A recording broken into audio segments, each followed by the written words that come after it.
Bom dia, nono ano. Espero que todo mundo esteja bem.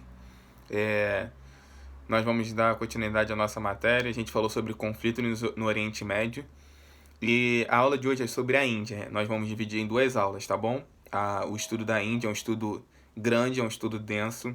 Só que a gente precisa saber, visto que a Índia ela está em um processo de crescimento, de um potencial crescimento econômico alto, tá? Por isso que ela faz parte do BRICS, assim, juntamente com o Brasil, a Rússia e a África do Sul, tá bom? E juntamente com a China. Então a Índia está mostrando um crescimento muito alto, então vale a pena a gente estudar a Índia. A Índia, gente, é, está entre as 10 maiores potências mundiais, tá? Ela foi o segundo país a atingir a marca de 1 bilhão de habitantes, é o segundo mais populoso, só perde para a China, mas pesquisas indicam que a Índia ela há de ultrapassar a China, tá? Porque a China ela teve um controle de natalidade da política do filho único, como a gente já viu, a Índia não teve. Então a Índia ela tem um crescimento de taxa de natalidade maior do que o da China. Então pesquisas indicam que a Índia ela irá passar a China nesse quesito, tá bom? É, uma coisa, gente, que a gente precisa entender na Índia. A Índia, ela apresenta, como a gente fala de Índia, a gente pensa aqui em trânsito desorganizado, enchentes, essas coisas. Lá acontece isso por quê? Essas enchentes. Lá nós temos a chuva orográfica, porque lá tem um planalto, o planalto de Tibete, junto com o planalto de Deccan. Então, o que é chuva orográfica? A chuva orográfica é a chuva de relevo, ou seja, a chuva que vem para dentro, ela para no relevo. Ela não tem força para subir. Esse planalto, esse relevo, funciona como uma barreira natural. Ou seja, toda cidade que está para trás do planalto, ela não recebe chuva. Porque a chuva ela não tem força para passar. Então chove aonde? Nessas cidades que estão desse lado aqui, antes do planalto. Então por isso que eu tenho muito índice de chuva em algumas cidades da Índia. As cidades mais populosas da Índia elas estão nas planícies, tá? E ali a gente encontra a capital, né? Que é a Nova Delhi. Então ali a gente tem muita metrópole. A gente tem muitas cidades bem populosas, com 10 milhões de pessoas, por exemplo, tá? A Índia, vejam só, a Índia tem uma densidade demográfica de 328 habitantes por quilômetro quadrado. É uma densidade alta, tá bom? E isso é raro, por quê? A maioria dos países populosos não são povoados, tá? Populoso é diferente de povoado. Populoso é a relação, é a população absoluta, o número de pessoas absoluto. Ah, esse país tem X pessoas. Agora, o que é povoado? É quando eu tenho esse número e eu divido pela área, tá bom? O Brasil é populoso, mas não é povoado, porque eu tenho muito lugar vazio. Na Índia isso é raridade, porque a Índia, além de ela ser populosa, ela é povoada, tá? Então, a eu tenho boa distribuição da população indiana, tá? É uma população alta, mas ainda é uma população muito rural, tá? A Índia, mesmo tendo esse número muito alto de pessoas, a Índia ela ainda é um país rural, tá? A urbanização ainda está abaixo da taxa do povo rural, tá? É, Como eu já disse antes, a população da Índia, a maioria está na planície. Essa planície se chama Indo-Gangetica, tá bom? É, Só que a Índia ainda ela tem uma dificuldade econômica, mesmo ela crescendo, a gente vê muita desigualdade, tá? Na Índia, e a gente vai ver isso na próxima aula, que eu vou trazer um documentário, que a gente vai ter a forma nítida da como que a religião é forte na Índia, principalmente o hinduísmo. O hinduísmo é a principal religião da Índia, tá bom? Então, o hinduísmo ele tem um sistema que se chama sistema de castas. É como se fosse hierarquias. Aí eles vão dizendo, se você nasce num sistema, você começa lá embaixo. Se você morre, você vai para o sistema de cima. Eles acreditam nisso, entendeu? Então, eles não têm mudanças na sociedade. Isso se dá por causa do hinduísmo, tá? Eles falam dos Brahmas, tá? Eles são oriundos dos Brahmas, então eles acreditam nisso. É, então, gente, eles acreditam que você tem que ficar subindo de. A cada morte você sobe tipo que um degrau na classe social. Entende? Então isso dificulta laços econômicos. Por isso que na Índia eu tenho muita desigualdade. tá? Porque essa barreira ainda impede esse crescimento econômico, tá bom? Isso é uma característica do hinduísmo. A gente tem vários grupos, como por exemplo os brahmanes, que é o principal, é como se fosse o rei, aqueles caras lá da alta. Eles são considerados os puros, sabe? Aqueles que estão intimamente ligados assim com a religião. Aí temos os kshatriyas, que são os guerreiros, aqueles que lutam para promover a paz entre o hinduísmo, proteger os hindus. Nós temos os Vaisyas, tá? Que são os comerciantes, que são os lavadores. E nós temos a pior classe dessa hierarquia, né? Lembra da pirâmide de história? É como se fosse isso. A pior parte são os Sudras. Os Sudras é como se fossem os escravos, tá? Eles são considerados também como o pés de Brahmas, tá? Porque pés de, é o quê? O Brahmas é o cabeça, né? Aqueles caras que estão lá em cima. Então os Sudras é como se fosse o pé deles, ou seja, é aqueles que estão lá embaixo, tá? Mas, assim, como eu disse, isso ainda impede muito o crescimento social e dificulta acabar com essa desigualdade. Só que a Índia está industrializando, tá? E está se urbanizando. Mesmo ela sendo rural, a taxa de urbanização está batendo quase 50%. Tá? Ainda não é maioria, mas está crescendo. E isso vai ajudar a mudar essa estrutura social. E ainda a Índia também recebe muita influência de outros países, porque é uma região estratégica. Então isso também pode mudar ali nessa questão religiosa. Sobre industrialização indiana.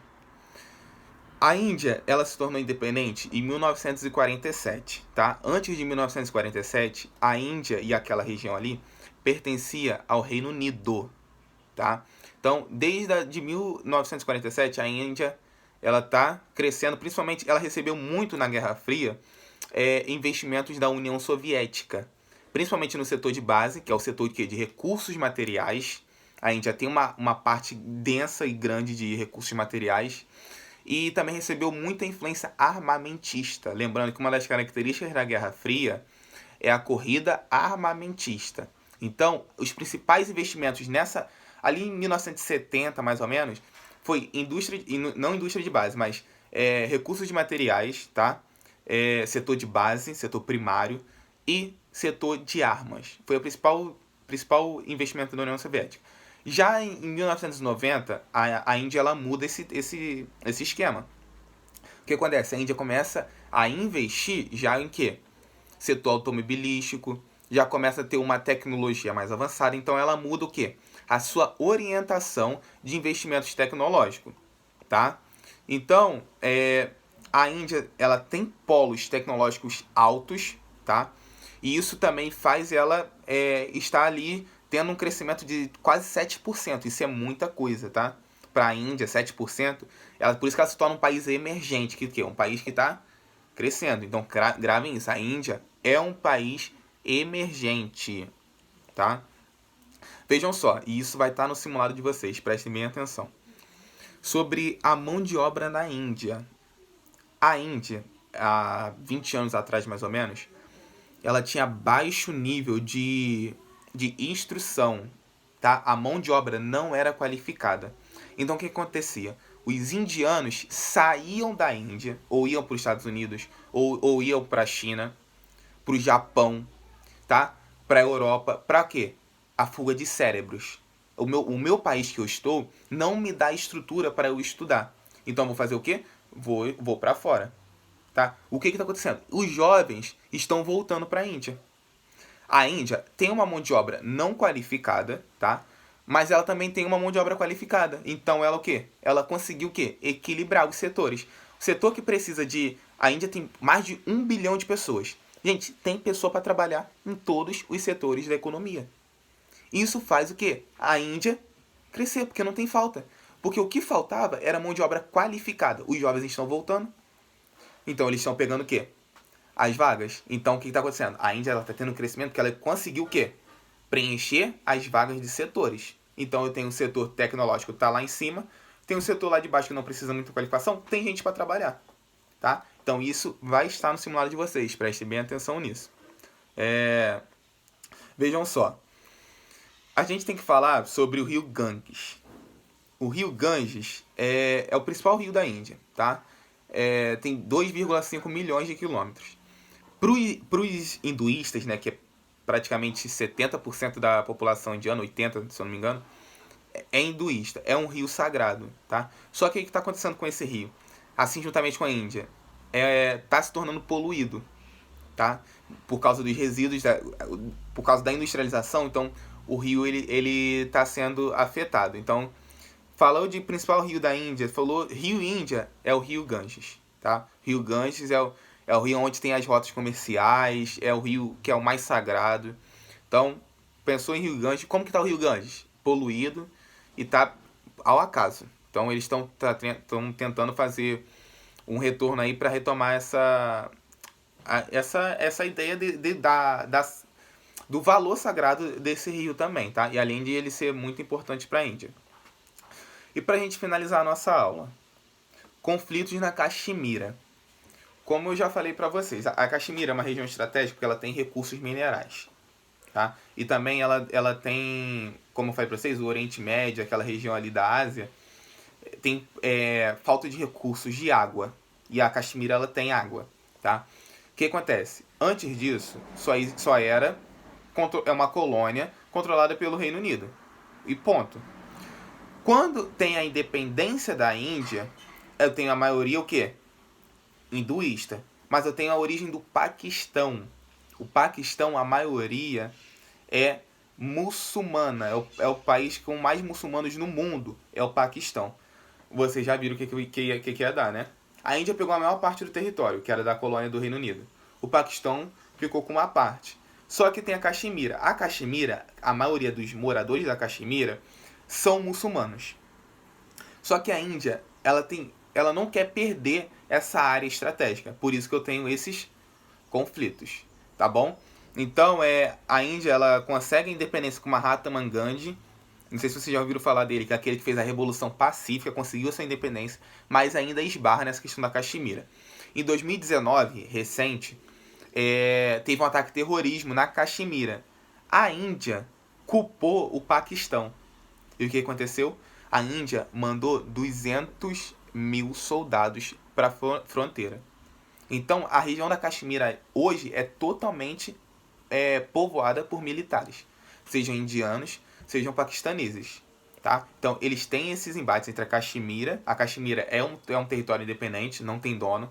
Tá? E eles estão ali, até hoje, acontecem lutas e conflitos no território da Caxemira.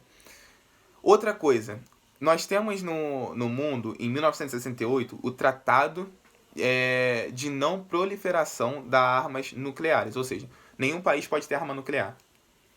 Adivinha os países que não fazem parte? Índia e Paquistão. Por quê? Meu amigo, quem vai tacar a bomba primeiro? Então, se a Índia não faz parte, obviamente o Paquistão não ia fazer também.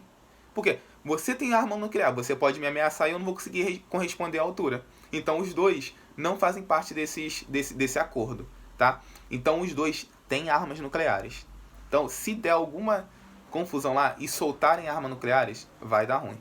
Porque vai vir China, vai vir Estados Unidos, vai dar uma confusão toda. Então, hoje, a Caxemira ainda é um território sem dono, tá? Mas é totalmente militarizado. A Índia tem mais território, a Índia tem mais poder de influência.